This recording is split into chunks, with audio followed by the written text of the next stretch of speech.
Olá, amigos! Vocês querem ouvir um fato incrível? Existem várias instituições religiosas muito ricas no mundo, mas talvez a mais rica de longe seria a Igreja Católica Romana. É difícil calcular um valor exato de seus bens, mas quando você leva em conta a prata, o ouro, as obras de arte inestimáveis e as propriedades em todo o mundo, chega à casa dos trilhões. A profecia bíblica fala sobre algumas organizações religiosas muito poderosas e ricas nos últimos dias. Fiquem conosco, vamos falar disso nesta apresentação de Apocalipse agora.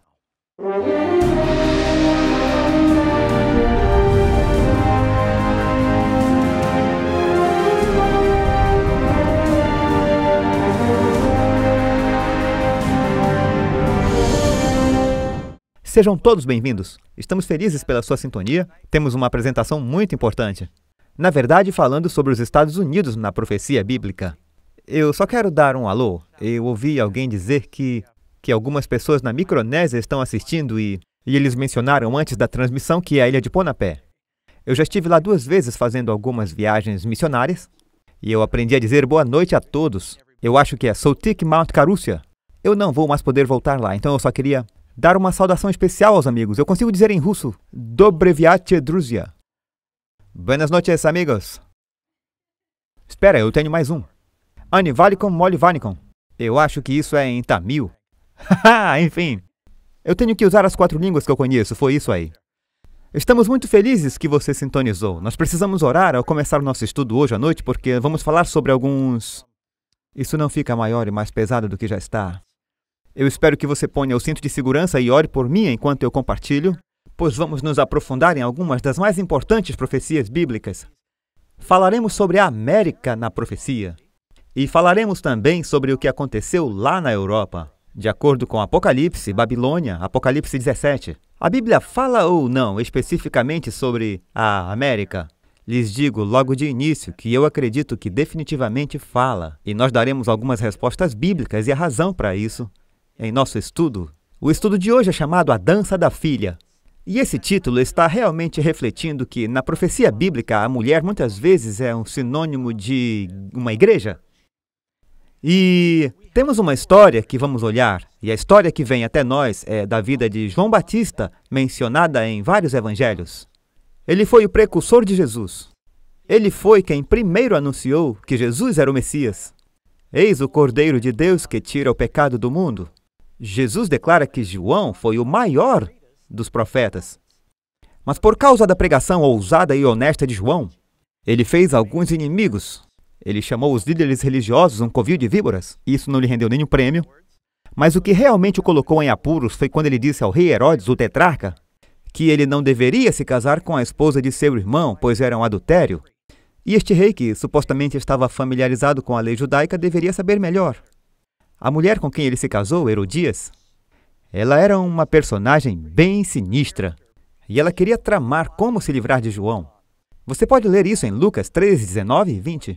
Porém, sendo Herodes o tetrarca, esse era o rei, ele era basicamente o governador da Judéia sob os romanos. Repreendido por ele por todas as maldades que Herodes tinha feito, prendeu João num cárcere.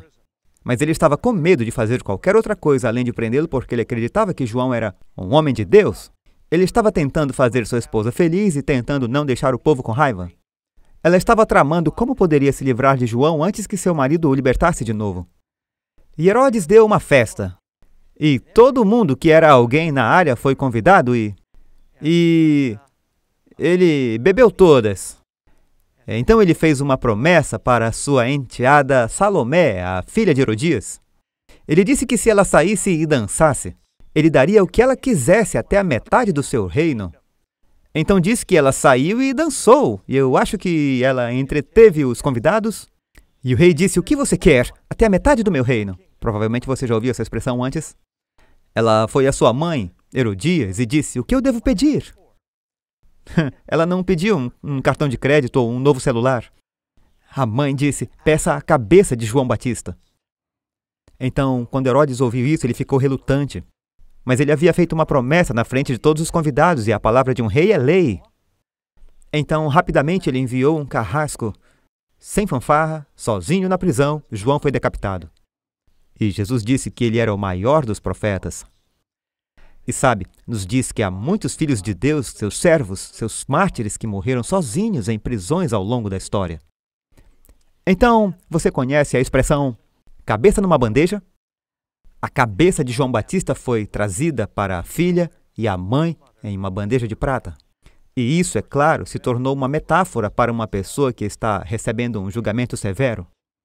Vamos à nossa primeira pergunta, nosso estudo hoje à noite. Temos muito material para cobrir e eu estou avisando com antecedência, porque pode demorar um pouco mais e cortar o nosso tempo de perguntas, mas eu quero cobrir bem isso. Eu tenho um ditado que diz, faça cada oportunidade valer a pena. Por isso eu vou tentar fazer valer cada lance, porque esta é a minha oportunidade de esclarecer esse assunto. Que outra dupla de mãe e filha perseguiu o povo de Deus no Antigo Testamento? Bem, você pode ler em 1 Reis 18:13. Jezabel matou os profetas do Senhor. Então, o que você tem aqui é que você tem uma história muito famosa do Antigo Testamento, onde esta rainha pagã, Jezabel, ela era da região dos Zidonianos, Tiro. E Herodes, Acabe, o rei judeu, casou com ela. E esta rainha pagã manipulou o Estado, seu marido, o rei, a perseguir os profetas de Deus e substituir os profetas de Deus, de Jeová, pelos profetas de Baal. E durante o tempo do seu reinado, há 3 anos e meio de severa perseguição e fome. E Elias, o profeta, está escondido no deserto, e ele finalmente sai do deserto. E há um grande julgamento que cai sobre os profetas de Baal. Então, você tem o período de tempo de 1260 durante a fome nos dias de Elias. Jezabel. Agora, Jezabel tinha uma filha. Jezabel estava no reino do norte de Israel, o reino do sul, onde Jerusalém era a Judéia. Sua filha Atalia se casou com o rei Jorão, e ela perseguiu os profetas por lá. E quando Atalia viu que o seu filho estava morto, ela se levantou e destruiu toda a semente real. Ela não queria que os filhos de Davi a substituíssem. Então ela matou aqueles que tinham direito ao trono, mas Joás, escapou. Aqui você tem uma outra dupla de mãe e filha, perseguindo o povo de Deus. Bem, eu pensei em colocar mais um. Muitas pessoas não percebem que mesmo no livro de Esther, o livro de Esther começa com um período de 3 anos e meio. No 3º ano do reinado de Xerxes, o rei deu uma festa que durou 180 dias, e no final desse tempo, alguém é cortado. Há sempre um corte ao final desse período de tempo. Vasti é destronada e ele começa o processo de procurar uma nova rainha. Acaba Esther se tornando a rainha. Então eu sigo em frente com a próxima pergunta. Qual é a mensagem do segundo anjo em Apocalipse 14? Lá nós lemos, e outro anjo seguiu dizendo, caiu, Babilônia, aquela grande cidade, que a todas as nações deu a beber do vinho da ira da sua fornicação. Antes de tudo, você percebe que Babilônia é uma mulher, você pode ler em Apocalipse 14. E ela tem vinho, e com esse vinho que ela está intoxicando a todo mundo, vai trazer julgamento sobre eles. É o oposto do evangelho salvador, é um evangelho falsificado e está cheio de falsidades. Como Deus simboliza a Babilônia no Apocalipse 17? Ok, hora de ir para a Bíblia. E eu vou ler os primeiros versos de Apocalipse capítulo 17. É aqui onde esta falsa profetisa, eu deveria dizer, é introduzida em Apocalipse 17, verso 1. E veio um dos 7 anjos que tinham as 7 taças, e falou comigo, dizendo-me, vem, mostrar-te-ei a condenação da grande prostituta, que está sentada sobre muitas águas, com a qual fornicaram os reis da terra. E os que habitam na terra se embebedaram com o vinho da sua fornicação. Então ele me levou no espírito, agora ouça atentamente os detalhes, para o deserto, e eu vi uma mulher, sentada em uma besta de cor escarlate, que estava cheio de nomes de blasfêmia, tendo 7 cabeças, esta é a besta e não a mulher, 7 cabeças e 10 chifres. E a mulher estava vestida de púrpura, escarlate, adornada de ouro, com pedras preciosas e pérolas, tendo na mão uma taça de ouro, cheia de abominações na imundícia da sua prostituição. E na sua testa estava escrito o nome Mistério, a Grande Babilônia, a mãe das prostituições. Aqui está aquele time de mãe e filha. E abominações da terra. E vi a mulher embriagada com o sangue dos santos e com o sangue dos mártires de Jesus. E quando a vi, fiquei maravilhado. Eu vou pular para o último verso do capítulo 17, não dá tempo de ler tudo. Aqui diz, e a mulher que viste é a grande cidade que reina sobre os reis da terra. Então, a maioria dos estudiosos protestantes ao longo da história, porque uma mulher representa a igreja em profecia, e diz que essa mulher é esse reino que reina sobre os grandes, os reis da terra. Quem reinava sobre os reis da terra quando João escreveu o Apocalipse? Roma. E isso resume muito rápido de quem está falando, porque diz que é uma mulher.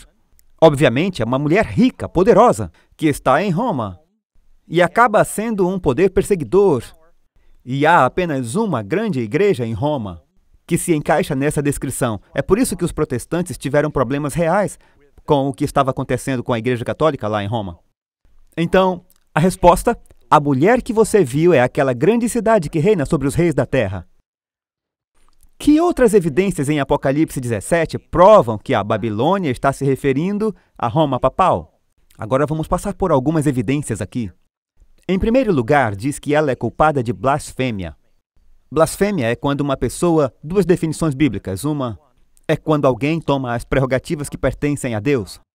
Quando dizem que devem ser tratados ou adorados como Deus, ou quando dizem que têm os poderes de Deus. E a igreja atende essa definição de acordo com a Bíblia.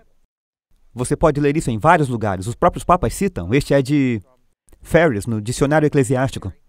O Papa é de tão grande dignidade e tão exaltado que não é um mero homem, mas como se fosse Deus, o vigário de Deus. Ele é como se fosse Deus e o vigário de Deus. Bem, eu respeitosamente discordo, mas eu acho que todos nós sabemos. Se você sabe, olha a forma que o Papa é tratado vivendo em uma das maiores peças de arquitetura do mundo, onde tudo é dourado, e as pessoas vêm e elas se curvam e beijam sua mão. Antigamente era o pé. Uma pequena história. Você sabe como se acabou com a igreja anglicana? Quando o rei Henrique VIII não conseguiu que a igreja aprovasse seu divórcio, ele enviou um embaixador para se encontrar com o Papa para ver se eles poderiam se reconciliar e esse Papa concordaria com aprovar seu divórcio e ele pudesse casar novamente. E quando o embaixador chegou, ele tinha um grande cão afegão como o Wolfhound russo e ele levava com ele todos os dias em todos os lugares. Quando ele veio se encontrar com o Papa, o cão estava ao seu lado. E o Papa esticou o pé para que o emissário pudesse beijar o seu pé. O cachorro entendeu mal essa intenção e mordeu o pé do Papa. O guarda suíço imediatamente matou o cão, o que tanto indignou o embaixador, que ele se virou e voltou para a Inglaterra sem completar sua missão. Surge então a Igreja Anglicana. Foi o que selou o acordo. Agora eles estão se reconciliando e essa é outra profecia interessante. Diz que ela está vestida de roxo e escarlate. Bem, isso é algo que não pode ser mal compreendido. Sabe, é costume. Sempre que há uma ocasião oficial, os cardeais usam escarlate e os bispos usam roxo. E você pode ver fotos online em todos os lugares. Veja, essas são as cores da realeza que são usadas pela igreja. Diz, ela está adornada em ouro e pedras preciosas e pérolas. E se você estiver atento desde o início do programa, nós destacamos que a Igreja Católica Romana tem muitos tesouros inestimáveis. É difícil determinar se a sua maior riqueza é no mercado imobiliário ou nos tesouros inestimáveis. Afinal, como esculpir a Capela Sistina e vendê-la? E todas as estátuas de Michelangelo e as grandes obras de arte que eles possuem. E todos os santos de ouro e prata que estão em todas as igrejas. Pequena história. Oliver Cromwell, durante o seu reinado na Inglaterra, eles ficaram sem dinheiro. E ele enviou seus servos pelo reino para ver se eles poderiam encontrar alguma moeda, porque eles estavam sem dinheiro, estava tudo acabado na Europa. Eles voltaram e relataram. A única prata que encontramos no reino está nas igrejas e nas estátuas dos santos. E Cromwell famosamente disse, bem, talvez seja a hora de derreter os santos e colocá-los em circulação. Que, por sinal, é uma boa política para qualquer igreja. Temos que pôr os santos em circulação. Mas eles são fabulosamente ricos. Você provavelmente já viu algumas das regalias. Se você já foi a Roma, isso é inquestionável. Agora, eles perderam muito dinheiro nos últimos 20 anos por causa de ações judiciais. Então, seus grandes ativos agora, na verdade, estão nos imóveis. Em todo o mundo. Sempre que novas civilizações estavam se espalhando, Os padres e os jesuítas iam para essas comunidades, estabeleciam igrejas, e as igrejas cresciam em torno dessas comunidades que cresciam em torno da igreja. Por toda a América do Sul, você vê as igrejas no meio da cidade. Eles são os donos daquele imóvel. É como se a Catedral de São Patrício, no centro de Nova York, apenas multiplique essas cidades milhares de vezes ao redor do mundo. É uma riqueza fenomenal aí. Ela é chamada de mãe. Agora, o que a Igreja Católica diz sobre si mesma? Você pode estar interessado em saber que o Papa não é apenas o líder da Igreja Católica, ele meio que governa lá no Vaticano, mas ele também é o pastor de uma igreja lateral lá em Roma. Ele é o pastor de uma igreja. E esta é a placa de mármore na frente da igreja. Eu vou traduzir do latim para o português. Aqui diz a Sagrada Mãe lateral e cabeça de todas as igrejas da cidade e do mundo. Então, quando usamos a palavra mãe, que você encontra na Bíblia, não estamos tentando encaixar as coisas. Esse é um título que eles mesmos usam. E o apelo do Papa Francisco e de outros antes dele tem sido para que as filhas protestantes voltem para a Igreja Mãe. Eles reconhecem que a maioria das igrejas protestantes se fragmentaram e desfizeram a Igreja Mãe. Martinho Lutero era um católico. Separou-se Calvino, John Knox Wells e muitos outros grandes reformadores. Resposta D. Elas têm filhas prostitutas que também estão caídas. Eu sei que alguns estão se preparando para mudar de canal porque não gostam que eu use essa palavra. Eu tenho que usá-la, pois está na Bíblia. Eu não estou usando para depreciar. Tenha em mente que Deus, no Antigo Testamento, ele disse que Israel era o seu povo. Ele escolheu Israel. Ele também disse que sempre que eles eram infiéis e comprometiam a verdade, ou se comprometiam com outras religiões ao seu redor, ele disse que eles foram se prostituir atrás de ídolos. Ele os chama especificamente sua igreja prostituída, seu povo prostituído. E eu sei que é uma linguagem forte, mas é assim que Deus se sente quando a sua igreja, que é para ser sua noiva, começa a seguir as religiões que são falsificadas no mundo. E ele diz, você está sendo infiel comigo. Você está adulterando com o diabo. Então essa é a linguagem que você encontra no Antigo e no Novo Testamento. Não só para a igreja católica, mas para as igrejas protestantes, para a igreja judaica. Qualquer povo de Deus ao longo da história, quando se desviavam da palavra, diz que se prostituíram após outros deuses. Portanto, desculpe-me pela linguagem forte, mas está na Bíblia. Diz que as filhas, quando as igrejas protestantes se separaram da igreja católica, ainda conservavam em seu seio características da igreja mãe. Muitas delas não se separaram completamente, como meus amigos luteranos. Enquanto se separaram em pontos muito importantes, eles ainda continuam a batizar bebês e uma série de outras coisas que a Bíblia diz que não são bíblicas, ou te ensinam tormento eterno no inferno, coisas assim. Então, eles ainda tinham alguns vestígios de comprometimento que receberam da mãe. Ela persegue e martiriza os santos. Um grande número, isso está na História do Papa, na página 334. Grande número foi expulso de suas habitações com suas esposas e filhos, despidos e nus, muitos deles desumanamente massacrados. Eu acho que mencionei anteriormente em outra transmissão que, se você quiser apenas um vislumbre do que aconteceu durante a Idade das Trevas, por volta de 538, quando a Igreja Católica realmente tornou-se um poder político e começou a perseguir a heresia, de 538 a 1798, literalmente milhões e milhões de cristãos e judeus foram perseguidos ou mortos ou torturados. Basta olhar para a Inquisição espanhola. A Inquisição espanhola não foi apenas na Espanha, estava acontecendo em toda a Europa. E aí você terá uma ideia do que aconteceu. Ela está sentada sobre 7 montanhas? Então nos diz que esta mulher senta-se em 7 colinas? Ok, se você está assistindo onde quer que seja, basta você pesquisar no Google 7 colinas. E sabe o que você vai encontrar? Roma é chamada a cidade das 7 colinas. Aqueles irmãos gêmeos, segundo a lenda Rômulo e Remo, eles nasceram lá e cresceram entre as 7 colinas de Roma. E sempre foi chamada da cidade das 7 colinas. E aqui está um trecho, eu sempre esqueço de onde é o trecho. Eu acho que é da enciclopédia, mas eu esqueci de colocar aí. Roma foi fundada em 753 a.C. As 7 colinas, um termo usado durante séculos para descrever o Capitólio, Granero, Vemenel, Esquiline, Cheliane, Aventine e colinas palatinas que cercam a velha cidade. Provavelmente eu matei o italiano, mas de qualquer maneira, você pode ler isso por você mesmo.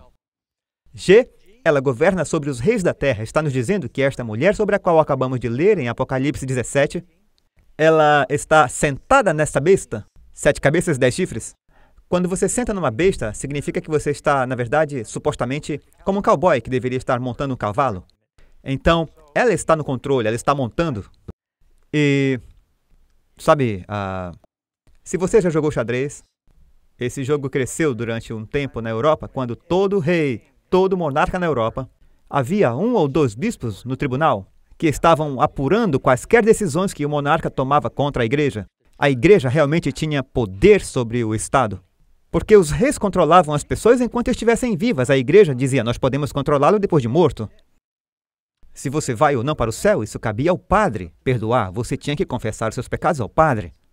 Então, eles tinham um poder tremendo. E se a igreja declarava que uma pessoa foi excomungada, ou se o papa dissesse que um reino foi interditado, e eles declarariam que todos no reino estavam perdidos a menos que o rei cooperasse, o povo se voltava contra seus monarcas.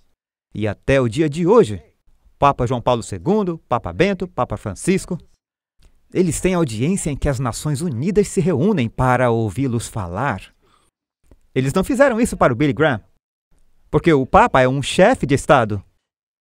Basta você olhar nas manchetes como o Papa se envolveu em tentar unir o presidente da Palestina e o presidente de Israel. O primeiro-ministro de Israel, ele tentou resolver as coisas. Ele se envolveu na tentativa de reconciliar Cuba e os Estados Unidos. Ele está muito envolvido na política e se enquadra como um pacificador. Nada contra o indivíduo, quer dizer, o Papa Francisco me lembra muito meu avô, na verdade, ele se parece muito com meu avô. Ele parece ser um homem muito bom. Eu adoraria conhecê-lo e lhe dar um estudo bíblico. Então não é nada contra a pessoa, é o cargo que eles ocupam. Os protestantes sempre têm dito, cumpre a definição bíblica para aquela primeira besta em Apocalipse 13 e a mulher do Apocalipse 17. Como as bestas de Apocalipse 13 e 17 se comparam? Eu espero que você tenha assistido o nosso estudo sobre Apocalipse 13 alguns dias atrás e você percebe que há 2 bestas em Apocalipse 13. A primeira, temos dito que acreditamos que é um sinônimo da Igreja Católica Romana, com sede em Roma, líder das igrejas ortodoxas.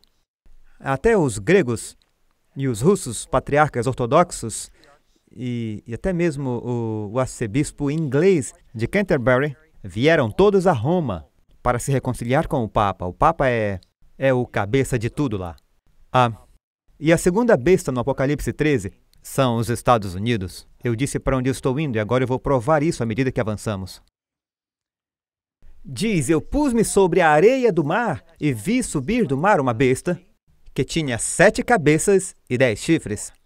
Agora, se você está dirigindo pela estrada e vir uma placa dizendo travessia de ganso, pode haver uma travessia de gansos, ou de veados, ou alces, ou de ursos. Se for no Alasca, pode ser uma travessia de alces, mas eu aposto que você nunca viu uma placa de travessia com um bicho de 7 cabeças. Isso, obviamente, é um símbolo, mas repare que esse símbolo aparece várias vezes. Você vai a Apocalipse 13:1 e sobre as suas cabeças um nome de blasfêmia. Agora veja Apocalipse 17:3. E viu uma mulher assentada sobre uma besta de cor de escarlata que estava cheia de nome de blasfêmia. Mais uma vez, tinha 7 cabeças e 10 chifres, claramente a mesma besta. Veja Apocalipse 12. E viu-se outro sinal no céu. Era um grande dragão vermelho, com 7 cabeças e 10 chifres. Agora veja Apocalipse 12. A besta com 7 cabeças e 10 chifres não tem uma mulher. É porque esse era o poder romano governado por César. Quando você chega ao Apocalipse 17, agora você tem o poder romano, que está se misturando com uma mulher, uma igreja. Não pode ser mal interpretado. Bem, poderia ser, mas, amigos, o que eu estou compartilhando com vocês não é um novo ensinamento do pastor Doug. Este é o ensinamento que as pessoas não ouvem há anos, mas todos os grandes reformadores protestantes creem nisso. Eu estou dando uma amostra rápida de alguns deles agora. Eu não quero ser tedioso, eu poderia ler 30 citações diferentes. Charles Spurgeon é conhecido como o príncipe dos pregadores. E ele disse, eis na testa dela o nome Mistério, Babilônia, a grande mãe das prostitutas e abominações da terra. A Igreja de Roma e seus ensinamentos são uma vasta montanha de lixo, cobrindo a verdade de Deus. Ele disse que a Igreja Romana estava obscurecendo a verdade. John Knox, que tinha sido um padre católico, ele saiu e tornou-se presbiteriano. Ele procurou neutralizar a tirania que o próprio Papa teve por tantos anos exercido sobre a Igreja. Como Lutero, ele finalmente concluiu que o papado era o próprio anticristo, o filho da perdição de quem Paulo fala. Você pode ler em Roger Williams, um dos fundadores dos Pais da América, de fato fundaram a separação entre a Igreja e Estado, lá em Rhode Island. O pastor Williams falou do Papa como o pretenso vigário de Cristo na Terra, que se senta como Deus sobre o templo de Deus, mostrando a si mesmo que ele era Deus, terminando o verso. Exaltando-se não só acima de tudo que se chama Deus, mas sobre as almas e consciências dos seus servos. Ele é o filho da perdição, que é profetizado em 2 Tessalonicenses capítulo 2. Este é Roger Williams. Cotton Mather, que era um membro da congregação, na verdade um teólogo puritano, pelo que entendi, esse cara memorizou todo o Novo Testamento. Impressionante. Os oráculos de Deus predisseram o surgimento de um anticristo na Igreja cristã. E o Papa de Roma se encaixa em todas as características desse anticristo, então, maravilhosamente. Nossa resposta é que se alguém que lê as Escrituras não as vê, há uma cegueira maravilhosa sobre eles. Amigos, pensem sobre isso por um segundo, eu tenho que concordar com ele. Se você quer saber uma profecia na Bíblia que é fácil de entender sobre os últimos dias, veja Apocalipse 17. A mulher é uma igreja, basta aplicar os símbolos. Diz que aquela grande cidade que reina sobre os reis da terra, que era Roma, no momento em que João teve a visão, nos diz escarlate e roxo, ouro, pedras preciosas, bêbados com o sangue dos santos, e eu nem li tudo, espere, tem mais. Ok? John Wesley, em seu comentário sobre a Bíblia. Esta é a Europa. Esta besta é o papado romano. Como chegou a um ponto de 600 anos, desde que está agora e será por algum tempo. Para isso e para nenhum outro poder da terra concorda todo o texto e cada parte dele em todos os pontos. E, novamente, ele está falando sobre os mesmos versos que estamos olhando em Apocalipse 17 e em 1 Tessalonicenses 2. Esta besta é um poder secular espiritual oposto ao reino de Cristo. Um poder não meramente espiritual ou eclesiástico. Não meramente secular ou político, mas uma mistura de ambos. Isso é o que temos dito. Nos últimos dias teremos a mistura de igreja e Estado. Nunca mais haverá um governo mundial para governar o mundo. Daniel 2 diz que os outros não se apegarão ao outro. Mas haverá uma cola religiosa que reunirá esses governos e será liderada pelo Papa, a Europa e os Estados Unidos no hemisfério ocidental. Se você ler o livro Todos os Caminhos Levam a Roma, ele diz uma grande nuvem de testemunhas. Wycliffe, Tyndale, Lutero, Calvino, Cranmer, no século XVII, Bunyan, os tradutores da Bíblia, King James, e os homens que publicaram Westminster e as Confissões da Fé Batista, Sir Isaac Newton, John Wesley, Whitefield, Jonathan Edwards e mais recente Spurgeon, o bispo J.C. Riley e o Dr. Martin Lloyd Jones. Estes e inúmeros outros homens, todos viram o ofício do papado como o anticristo. Não estamos querendo ser indelicados. Como eu disse, não estamos falando de pessoas. E caso você não tenha me ouvido dizer isso antes, acreditamos que haverá milhões de adoráveis católicos no céu. Das diferentes igrejas ortodoxas, diferentes igrejas protestantes, haverá alguns da minha igreja que não estarão. Ninguém é salvo com base em denominação. Mas estamos falando de profecia que predisse poderes. Essas bestas do Antigo e do Novo Testamento eram reinos e poderes que influenciavam o povo de Deus. Alguns de vocês lembram quando falamos de Daniel 2? Falava sobre a cabeça de ouro. Vê se você lembra o que era. Babilônia. Aí vem os braços de prata que eram Medopérsia. A barriga e as coxas de bronze eram a Grécia. As pernas de ferro são Roma, os pés de barro e ferro. As divisões do Império Romano. Interessante, ferro ainda existe. Roma. O barro é religião. Uma mistura de... O homem foi feito de barro. Então você meio que se mistura. É também o que se usa para fazer o concreto, ferro e barro. É o material de construção número 1. Mas, nesses reinos, quer dizer que estes são os únicos reinos que existiram no mundo? Não. Nós temos grandes impérios. Os Incas, o grande império na China, um grande império na Índia e em outros países. Portanto, esses não são os únicos reinos. Estamos dizendo que estes eram reinos que tinham poder sobre o povo de Deus naquele tempo. Babilônia, Medo-Pérsia, Grécia, Roma, todos eles devastaram o povo de Deus, que agora está espalhado pelo mundo. E agora estamos falando de um poder global. Qual é o significado e a origem da palavra Babilônia? Você pode ler em Gênesis capítulo 11, versos 4, 6, 7 a 9, que após o dilúvio, eles não queriam se espalhar sobre a terra. E eles disseram, vamos edificar uma cidade, uma torre, e o seu topo chegará nos céus. E o Senhor disse, não façam isso, vão, se espalhem, subjuguem a terra, sejam fecundos, multipliquem. E eles disseram, Deus pode inundar tudo novamente. É melhor construirmos uma torre, caso precisemos nos salvar. E eles disseram, queremos dar um nome para nós mesmos. Deus não ficou satisfeito com a sua desobediência. Deus disse, vamos descer. Aqui está um exemplo de uma trindade plural. Eia, desçamos e confundamos ali a sua língua, para que não entenda um a língua do outro. Por isso se chamou o seu nome Babel, porquanto ali confundiu o Senhor a língua de toda a terra. E até hoje, se você diz que alguém está balbuciando, e é a origem da palavra bebê, bebês balbuciam. Quer dizer, é quando alguém está falando de um jeito que ninguém entende. Então, logo no começo temos esses reinos que estão em conflito entre a Babilônia e Jerusalém. No início, Babilônia era Babel. A palavra para Jerusalém era Salém, onde Melquisedeque era o rei. Ambos cresceram e se tornaram polos opostos do povo de Deus e o reino das mentiras que o diabo governou. Como Deus descreve a Babilônia ao incitar o seu povo a sair dela? E ele, o anjo, em Apocalipse 18, verso 2, e clamou fortemente com grande voz. A propósito, você está ouvindo essa voz agora. E clamou fortemente com grande voz, dizendo, caiu, caiu a grande Babilônia, e se tornou morada de demônios, e o coito de todo espírito imundo. Sai dela, povo meu. Temos que pausar aqui. Deus tem seu povo, é o que diz aqui. Jesus disse, eu tenho outras ovelhas que não são desse rebanho. O Senhor disse, eu tenho o meu povo na Babilônia. Tenha em mente que os filhos de Israel foram cativos na Babilônia e ele os chamou para fora. Abraão trouxe sua esposa para fora da Mesopotâmia, assim como fez Isaque, como também Jacó. Todos eles vieram do outro lado do Eufrates. E antes de Jesus vir, Deus está chamando seu povo para fora da confusão da Babilônia em seu rebanho, para que possamos ser um povo e refleti-lo. E esta mensagem está indo para o mundo. Volte para a Bíblia e para a verdade. Se não, perceba o que diz. Sai dela, povo meu, para que não sejas participantes dos seus pecados. Você pode dizer, participando de que pecados?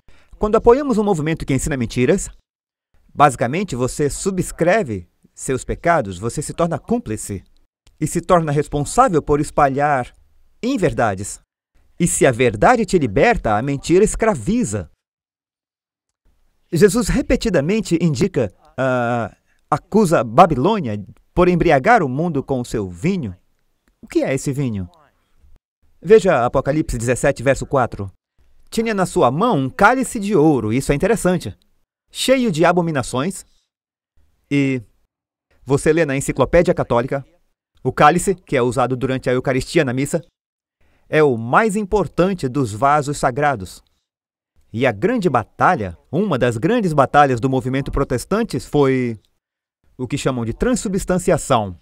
Na Igreja Católica, eles dizem, o padre, passando pelos ritos latinos da Eucaristia, provavelmente você já ouviu antes a expressão ocus pocus. Porque há uma frase, e eu não posso dizer isso, mas é o corpus, é uma palavra que o padre usa quando ele supostamente transfere o corpo real de Cristo para o pão. E as pessoas provocam o padre dizendo, quando ele passa pelo seu ocus pocus? Quando ele falou em latim, ele disse, eu estou convertendo isso no corpo real de Cristo e sangue. E Lutero disse, isso é blasfêmia, não podemos criar Deus. O homem não tem esse poder.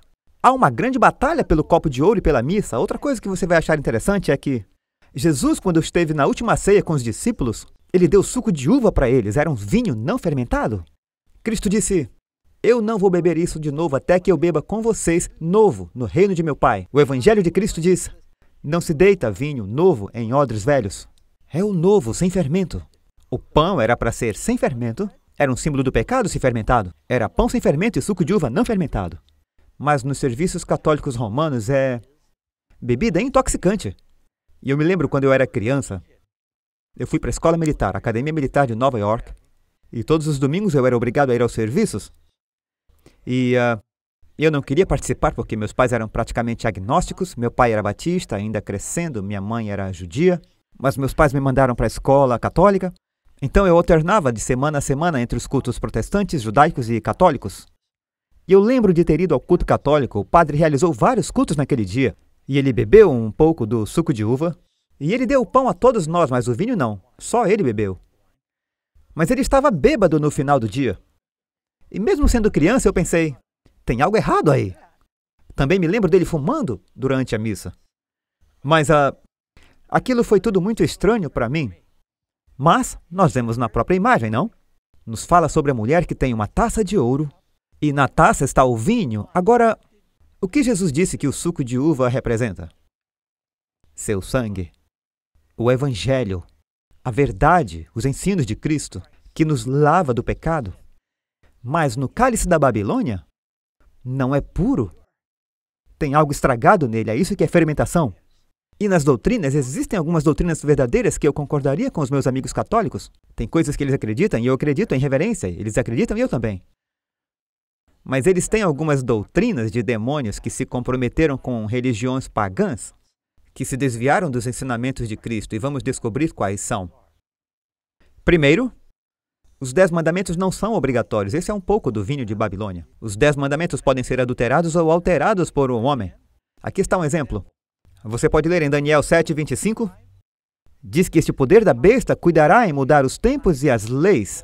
Agora, eu tenho uma foto aqui, isso é em frente a uma igreja católica, eu acho que é em Michigan. E você pode procurar no Google, essa é a versão católica dos 10 mandamentos. Você perceberá imediatamente que o segundo mandamento sobre idolatria não está lá. Outra coisa que vemos é o terceiro mandamento de sábado, que deveria ser o quarto mandamento. E como é que eles mantêm os 10 mandamentos? Eles dividiram o 10º mandamento, que diz não cobiçar a mulher do próximo, ou a casa, ou o boi, ou o jumento. Esse é um mandamento para os judeus e protestantes. Mas para se livrar do mandamento da idolatria, eles cortaram e mudaram o sábado do 7º dia para o 1º dia. E cuidará em mudar os tempos e a lei. E eles dizem, nós estamos certos. Sacralidade do domingo. Aqui está um exemplo. Em nenhum lugar diz que o 1º dia é para ser um dia santo. Esse era o dia romano do sol. Eles adoravam o sol. Existe outra forma, isso é do catecismo católico. Existe outra forma de provar isso, que a igreja tem o poder de instituir as festas do preceito? Sim. Resposta? Se ela não tivesse tal poder, ela não poderia fazer com que todos os religiosos modernos concordem com ela. Na verdade, nem todos, mas é o que eles dizem. Ela não poderia ter substituído a observância do domingo, o 1º dia da semana, pela observância do sábado, o 7º dia da semana. Uma mudança para a qual não há autoridade bíblica. Então eles disseram, nós temos o poder para mudar a lei. Arrebatamento secreto. A ideia de que Jesus virá secretamente e os santos serão arrebatados, sabe de onde veio isso?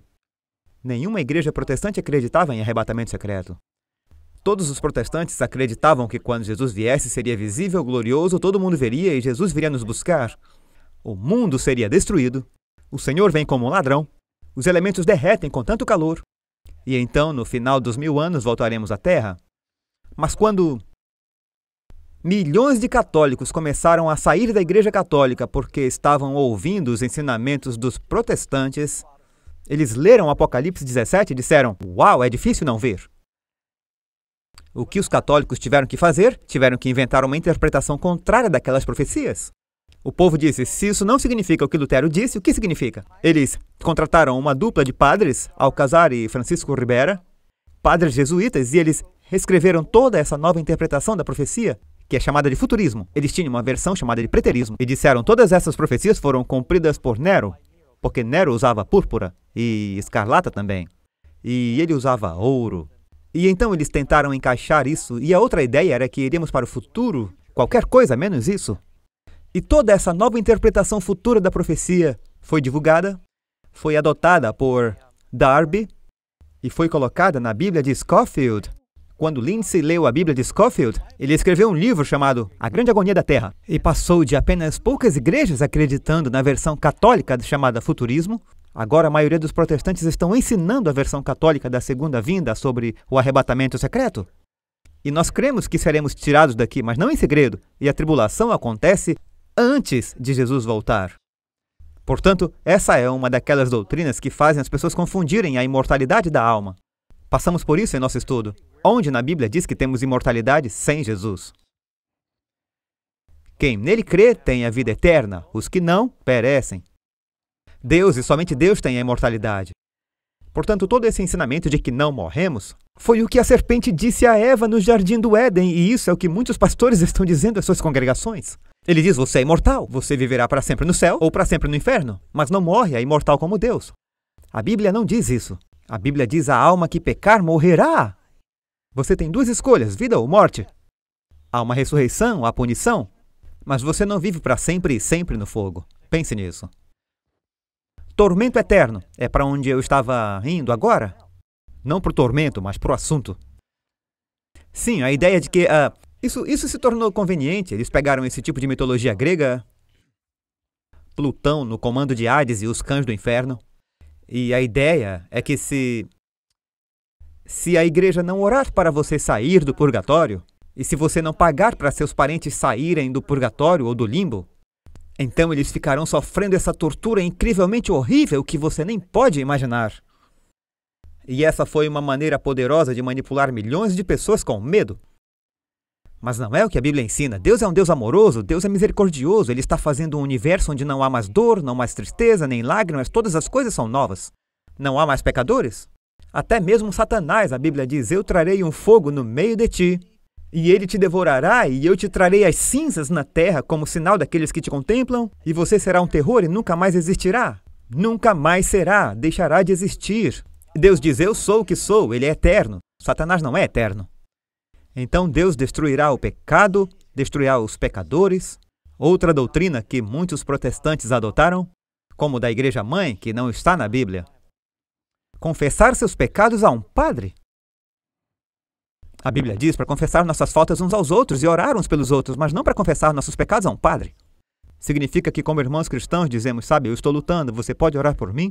Ou eu tenho essa fraqueza, mas você não confessa seus pecados mais íntimos a uma pessoa? E essa pessoa não pode perdoá-lo? E a ideia de que você tem que confessar os seus pecados a um padre? Antes de tudo, eu odiaria ser um padre. E ouvir as pessoas me contarem todos os seus problemas lascivos o dia todo. O que isso tem a ver com a mente da pessoa? Não pode ser saudável. E você tem que ouvir isso e... você já ouviu a expressão, muita informação? Deus diz que devemos confessar nossos pecados a Ele. Deus e somente Deus pode perdoar seus pecados, é o que a Bíblia ensina. Jesus disse, não chame nenhum homem de pai.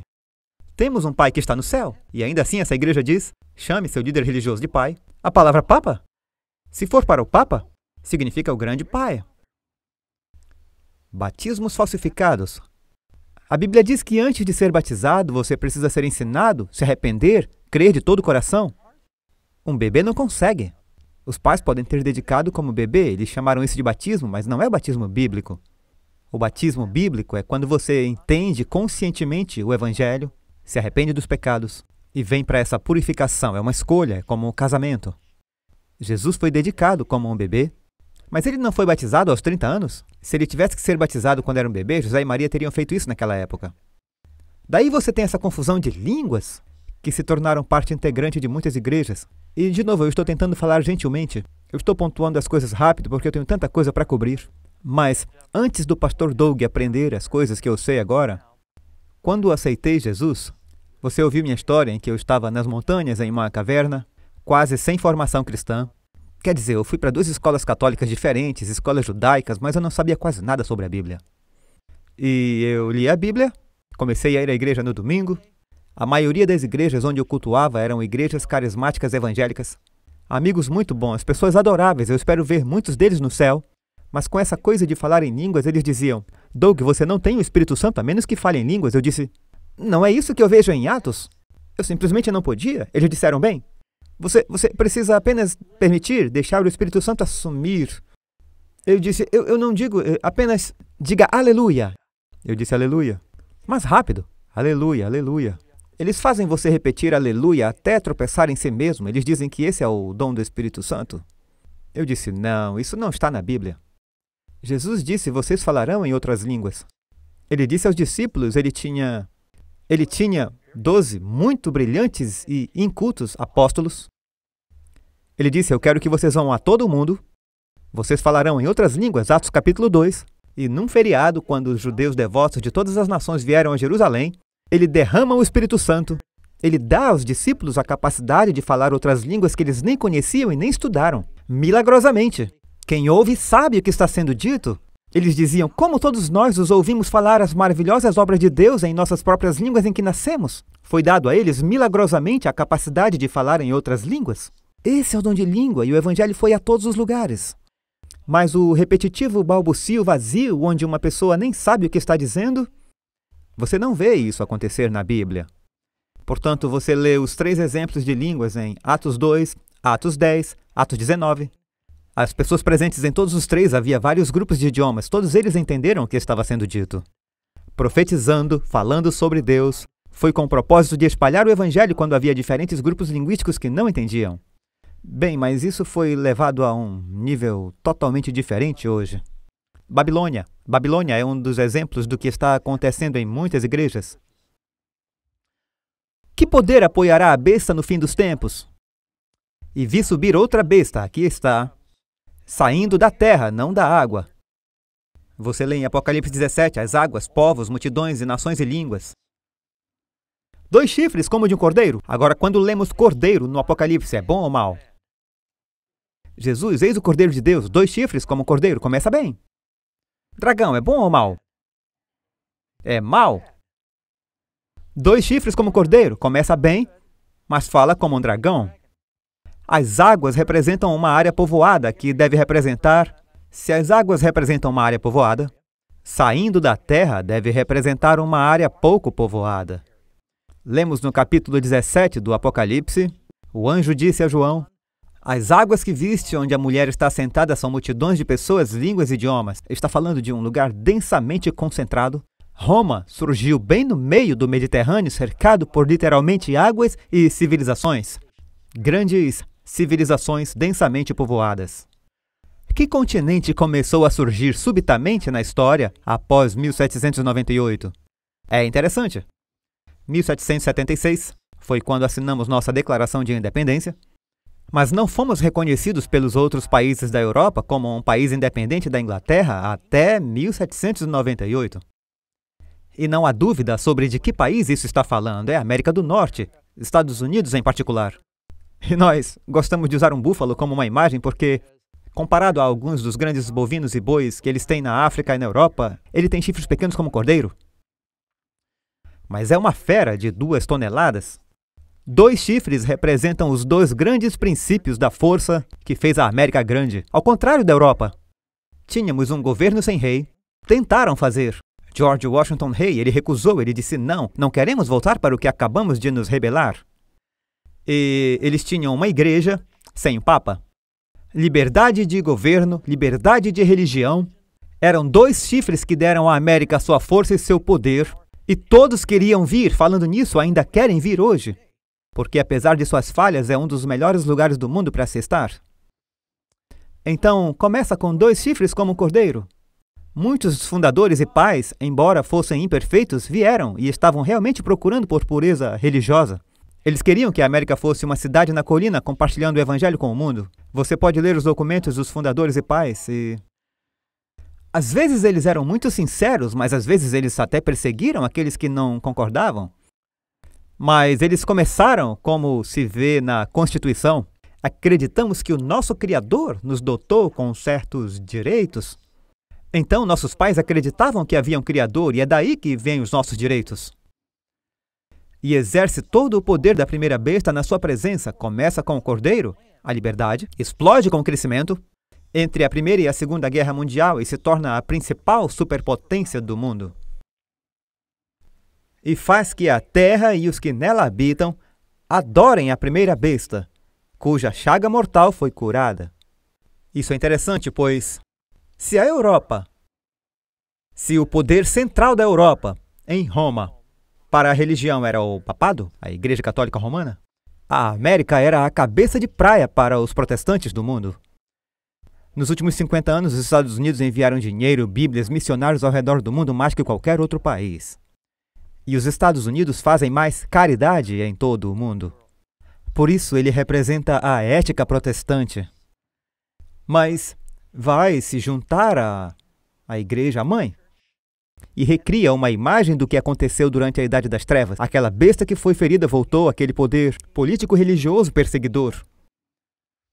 Eu não sei se alguém lembra desse artigo de 24 de fevereiro de 1992 chamado A Aliança Sagrada da revista Time. É uma grande matéria que explicava o que derrubou o comunismo. Foi uma aliança entre os Estados Unidos e a Igreja Católica. Ronald Reagan teve uma importante reunião com o Papa João Paulo II. Acho que eu mostrei uma foto do meu pai quando o conheceu anos atrás.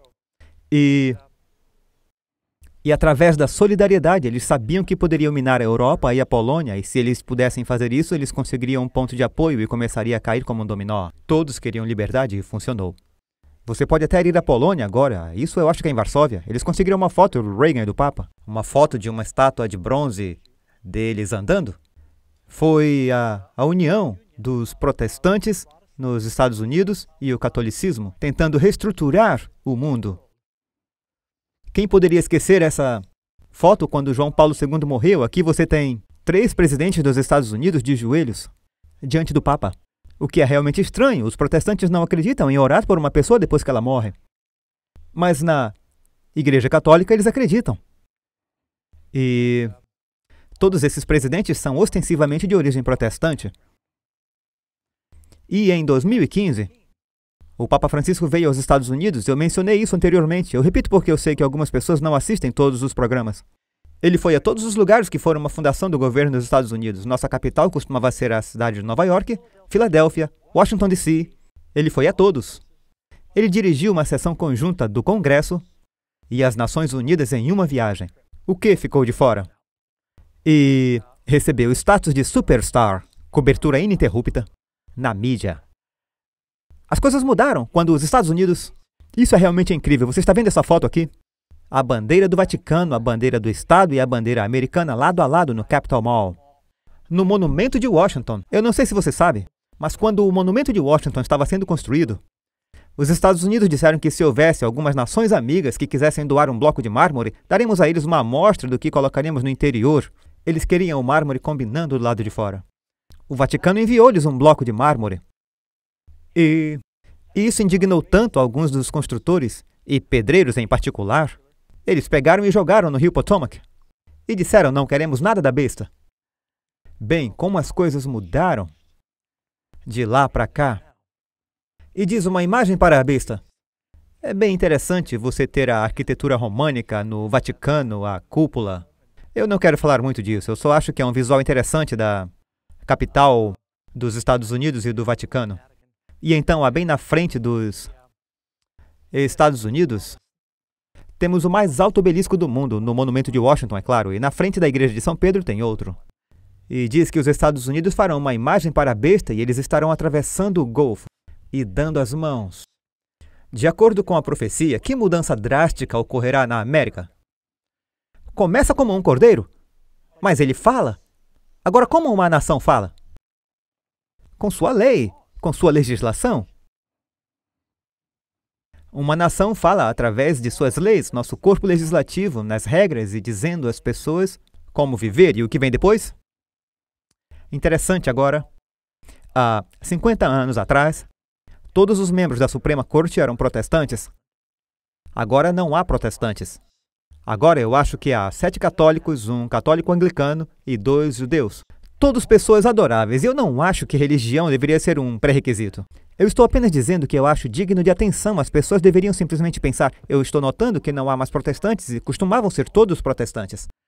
Eu, sinceramente, acredito que as crenças religiosas de uma pessoa influenciarão como ela pensa. Se suas crenças religiosas não o influenciam, você precisa de novas crenças. Dizendo aos que habitam na terra que fizessem uma imagem à besta, que recebera a ferida de espada e vivia. A besta recebeu uma ferida mortal pela espada da Reforma Protestante. E a Bíblia... É interessante que Martinho Lutero traduziu a Bíblia para a língua do povo, a imprensa de Gutenberg. O primeiro livro que eles imprimiram foi uma Bíblia. As Bíblias começaram a circular por toda a Europa. Todo mundo podia ler a Bíblia e E eles disseram, espere um pouco, estamos aqui lendo Apocalipse e isso não pode ser uma coincidência. Escarlate, cidade de ouro, roxo, pérolas, a mulher da cidade romana, e eles disseram, uau! E todas essas pessoas começaram a sair da igreja e eles perderam muito poder. Finalmente, quando Napoleão tomou o Papa cativo, parecia um golpe mortal. Recebeu uma ferida mortal, mas eles foram restabelecidos como um país independente no tempo de Mussolini, em 1929. E agora eles estão reconciliando a ferida que o Papa Francisco diz repetidamente. Queremos curar a ferida com nossos irmãos e irmãs protestantes. Ele está trabalhando muito para isso. Ele teve encontro com o patriarca copta, o patriarca ortodoxo russo, com o líder da igreja ortodoxa grega, a igreja anglicana, todos de Rick Warren a Joel Osteen. Ele tem sido muito ativo. Kenneth Copeland se reuniu com líderes protestantes dizendo, precisamos ser um. Continuemos citando João 17. Quais 3 poderes se unirão contra o povo de Deus no fim dos tempos? E vi 3 espíritos imundos semelhantes a rã saindo da boca, significa falando, do dragão, e da boca da besta e da boca do falso profeta. Diz rãs, porque rã é um animal imundo, o sapo pega as coisas com a língua, então é com as palavras. E diz que eles estão indo para os reis da terra, para reuni-los para a batalha do Armagedon. Assim como no Antigo Testamento, uma bruxa fez sinais e maravilhas para Saul antes de uma batalha onde ele foi julgado. E haverá espiritismo. Essas diversas organizações sempre se unirão efetivamente. Diz porque são espíritos de demônios que fazem prodígios, os quais vão ao encontro dos reis da terra e de todo o mundo, para os congregar para a batalha, naquele grande dia de Deus. Então, a Bíblia diz, Jesus insere uma frase, eis que cedo venho. Leia na sua Bíblia. Diz que ele os reuniu para um lugar chamado na língua hebraica de Armagedon. Que métodos eficazes esta coalizão do fim dos tempos utilizará? Os Estados Unidos, o catolicismo e o espiritualismo. Porque são espíritos de demônios que operam milagres. Haverá sinais e maravilhas, mas são milagres de verdade? Jesus disse, cuidado com os falsos profetas. Virão a vocês falsos cristos, realizando milagres. E faz grandes sinais, de maneira que até fogo faz descer do céu à terra à vista dos homens, para enganá-los. Portanto, esses milagres são usados para fazer com que todos sejam muito sinceros para perseguirem os cristãos crentes na Bíblia. E eles farão isso em nome do Senhor. Jesus disse em João 16, é chegada a hora em que aquele que te mata pensará que está servindo a Deus. O apóstolo Paulo matava cristãos pensando estar servindo a Deus, até que Deus chamou sua atenção. E engana os que habitam na terra com os sinais que lhe foi permitido que fizesse na presença da besta. O que impedirá que o povo de Deus do fim dos tempos seja enganado? O que vai ser a nossa segurança? Para que não sejamos vencidos ou enganados nos últimos dias, amigos. Será o assim diz o Senhor, a palavra de Deus. A lei e ao testemunho significa a lei e os profetas, palavra de Deus. Se eles não falarem segundo esta palavra, é porque não há luz neles.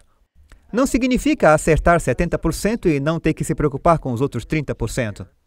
Ou talvez vamos tolerar 20% de mentira e 80% de verdade. Deus vai reunir as pessoas nos últimos dias que vão voltar à fé que uma vez foi entregue aos santos, a fé dos apóstolos. Será uma religião baseada na Bíblia. Durante este seminário, convidamos as pessoas para sair da Babilônia e fazer parte do movimento de Deus. Esse é o tempo para essa mensagem sair, para o povo de Deus voltar, e você experimentará uma vida abundante, alegria e bênçãos. E o Senhor irá prepará-lo para seu breve retorno. Ele tem uma obra a fazer em você e através de você. Então hoje Deus chama para sair de Babilônia. Ele diz, sai dela, povo meu, para que você não pague por ela, nem tenha culpa nos pecados dela. Jesus disse, eu tenho outras ovelhas que estão lá na Babilônia. São suas ovelhas. Ele diz, meu povo. Mas ele quer que ouçam sua voz dizendo, saiam. Você não apenas sai da Babilônia, você entra no corpo de Cristo e se torna parte do seu povo. Encorajamos você a tomar essa decisão, amigos, e dizer, sim, eu quero tomar uma posição pela verdade de Deus e fazer parte desse povo. E amigos, que você escolha fazer parte dessa igreja remanescente nos últimos dias. Eu gostaria de orar com você antes de encerrarmos. Pai do céu, agradecemos pelo poder e a clareza de sua palavra. Podemos ver que estamos vivendo nos últimos dias. Vemos essas coisas se cumprirem diante de nossos olhos. Sabemos que o Senhor está procurando um povo que fará parte dessa igreja e que está baseada na rocha que é Jesus e seus ensinamentos. Eu oro para que cada pessoa que estiver ouvindo tenha a coragem de saber como dar esse passo de fé como Abraão e saia da Babilônia para a terra prometida. Abençoa cada um, Senhor. Esteja conosco nas reuniões que faltam. Agradecemos e pedimos em nome de Cristo. Amém.